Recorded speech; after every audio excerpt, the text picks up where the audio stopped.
All right, part three, picking up with Qianlong. So Qianlong, he grows older. He's a lot like his grandfather, Kangxi. He supports literacy. He supports the arts. Uh, he pays for historians to write history books. Uh, but he also censors heavily a lot of literary text, and the reason is thousands. We're talking about thousands of documents that he censors, is because if it has any semblance of being anti-Manchu, uh, then we're going to have to censor it, destroy it, get rid of it. Even if it's true, if it paints Manchurians in a negative light, uh, it is to be destroyed. So this is kind of seen as oppressive. So he is basically marshaling the artistic, intelligent community, the intelligentsia, if you will, historians to novelists, to basically write pro-Manchurian, pieces of art, literary pieces, histories, texts, documents. Uh, so that shows that there is a destructive influence at play here. And speaking of destructive influences, as he grows older, he's increasingly influenced by these elements at court. Uh, Once again, when times are really good, at a certain point, people get a little too used to the good times, and they start to, take a larger chunk of the pie for themselves. Nobody's going to mind if, a few crumbs go missing here and there. You still got plenty on your plate. I just want a little bit more from mine. So you see corrupt officials, once again, using higher taxes, employing higher taxes, and maybe that tax money doesn't go where it should be going. Maybe it goes exactly where it needs to go, which is in my pocket. Uh, and once again, you know, when you have so many officials who occupy the top positions of government being Manchurian, it's the majority of the peasant class who are Chinese in the rural areas who are, they can't get access to the Forbidden City, right? They start to feel isolated. Well, this makes me think that we need to rise up and challenge that mandate of heaven of Qianlong and these other uh, Qing emperors. And of course, with the success of a new strain of rice, uh, more food will be available, and we can take that from north to south, south to north along the Grand Canal. We see a massive population spike, um, from about 80 million to 300 million. You can see that right here.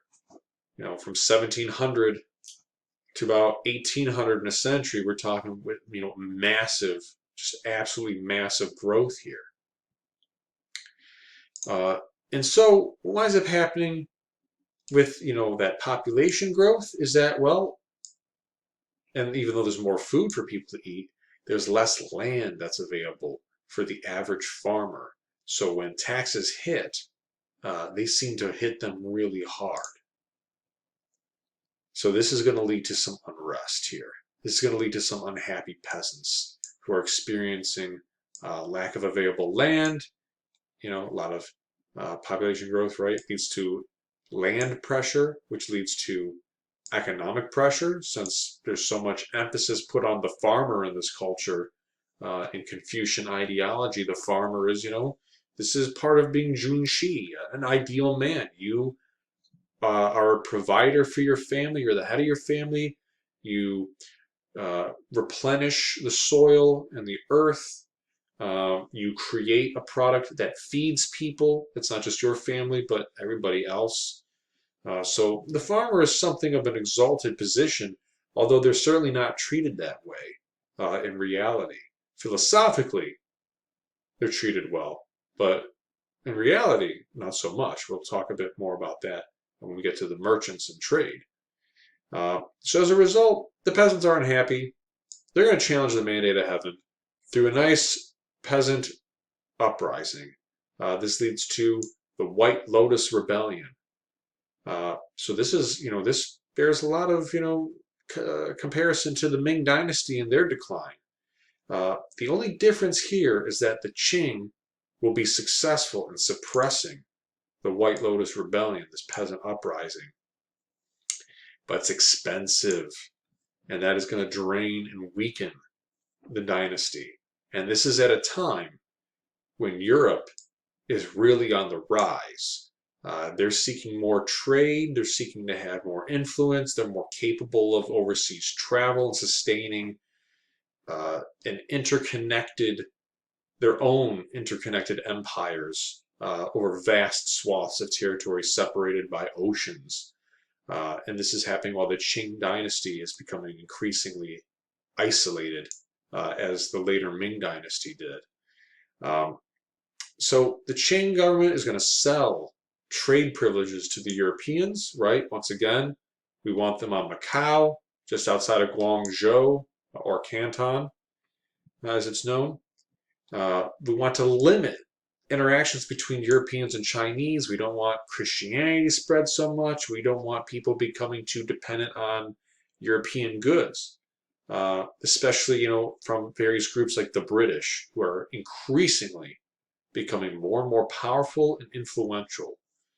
So we want to limit their time to trade as well. All right, and we want to limit their ability to trade. We're going to oversee all trade, and we're just trying to just make sure that, according to the principles of mercantilism, China is going to export more to Europe, to nations like England, than England would be exporting to China. Right, so we want to increase our exports, decrease our imports if we're in China. And so by the end of the 18th century, we start to see the British push back against the system that they had initially accepted. What they really want is just to be like the Russians. We want to be able to freely trade all along the Chinese coast, particularly that east coast where all those great cities and provinces are. And we have, and the British, they have tremendous manufactured goods. They are so much higher in quality than what they're getting from the Russians. So it's not as though Chinese merchants aren't clamoring to increase trade with the British. This is very much a government top-down decision to sort of keep them out. So as I mentioned, Britain has a very unfavorable or negative balance of trade with China. They are importing so much. They have become dependent on tea. The British are crazy for tea. Silk, porcelain is a massive hit. Everybody wants porcelain, you can tell. I mean, for both its artistic value, it was unparalleled at the time, as for its practical value as well. So to pay for these imports, Britain is going to send over tons of cotton that they get from India, but that's not going to cover the whole debt. They are still making up the deficit with their hard-earned or stolen silver. Depends on how many Spanish vessels they robbed. So what winds up happening is that they are going to send over a ambassador in 1793 by the name of Lord George Macartney. He visits Beijing. He wants more liberal trade policies. He seeks an audience with the Emperor Qianlong.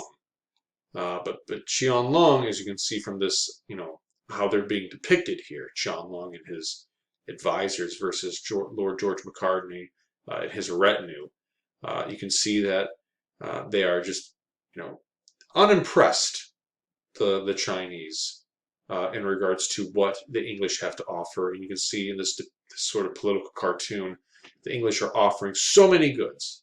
They're bringing all these manufactured goods. They're just trying to throw everything they can at them, and they're just not all that impressed.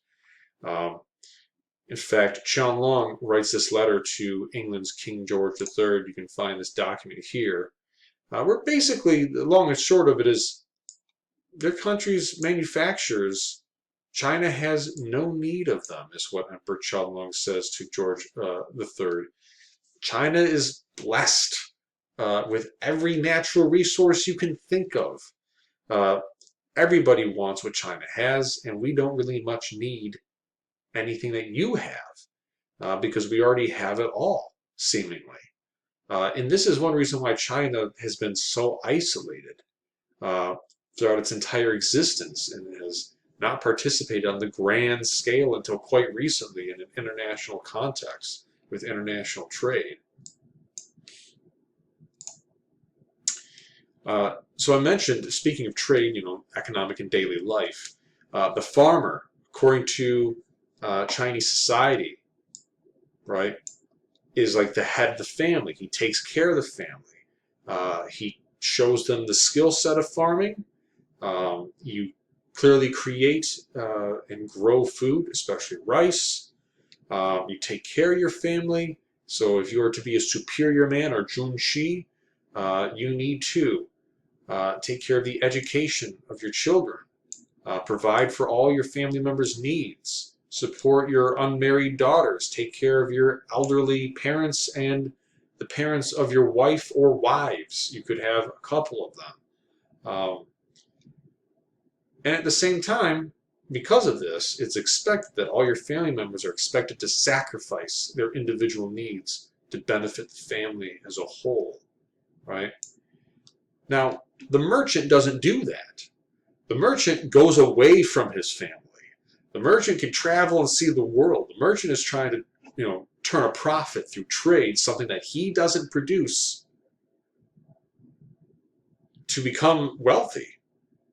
And where does that wealth go? Well, I spend it on me. Maybe I spend it on my family, but, probably me. Should be reinvesting in the business, but there weren't too many Chinese merchants doing that at this time because the government was strictly controlling everything. They were not as independent as other European merchants were at this time. And because the merchant class is not seen as being equitable to the farming class, even though they're, you can argue, more influential in the fact that they are creating trade contacts, they have greater interaction in social and economic mobility, they're more worldly. They can help expand China in its access and alliance to other nations. But once again, there's kind of this, no, we're going to keep Europeans located to Macau. We want to keep an eye on all our business, limited firms. You couldn't just trade with any old European that you want to. You have to be specially approved by the government to trade with Europeans, and only from the months of March to October. So the times are changing, and there's pushback to this growing class, this growing middle, and even upper middle merchant class that's showing up in China. So long eras of peace and prosperity that leads the merchants to expand and trade in silk, porcelain, cotton goods, and other products beyond just rice and what has been traditionally produced in China. So beyond subsistence farming goods and even porcelain or silk, we're starting to see other goods come into the mix as well.